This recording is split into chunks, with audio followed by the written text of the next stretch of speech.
Hello everyone, welcome back to my YouTube channel. आज हम करेंगे टीएस ग्रेवाल क्लास 12 की अकाउंटेंसी का चैप्टर 3 जिसका नाम है अकाउंटिंग रेशियो का सोल्यूशन नंबर 28। क्वेश्चन नंबर 28 मैंने ऑलरेडी नोट कर रखा है, जिसमें आपको वर्किंग कैपिटल गिवन है 3,60,000, टोटल डेट गिवन है आपको 1,80,000 के, लॉन्ग टर्म डेट गिवन है आपको 6 लाख रुपीज के, इन्वेंट्रीज 1,80,000 की गिवन है। आपको लिक्विड रेशियो पता करना है।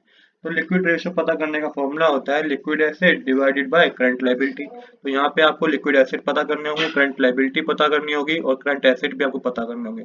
करंट एसेट क्यों पता करने होंगे वो मैं आपको अभी समझाऊंगा। चलिए सबसे पहले यहाँ पे करंट लायबिलिटी का जो फॉर्मूला आपको यूज करना है वो है total date minus long term debt.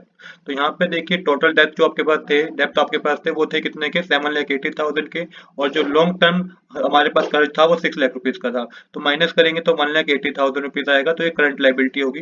अब आपको करंट एसेट पता करने हैं। करंट एसेट इसलिए पता करने हैं क्योंकि लिक्विड एसेट जो हम पता करेंगे ना, मतलब कि जो कोई एसेट पता करेंगे वो करंट एसेट की हेल्प से ही पता कर पाएंगे।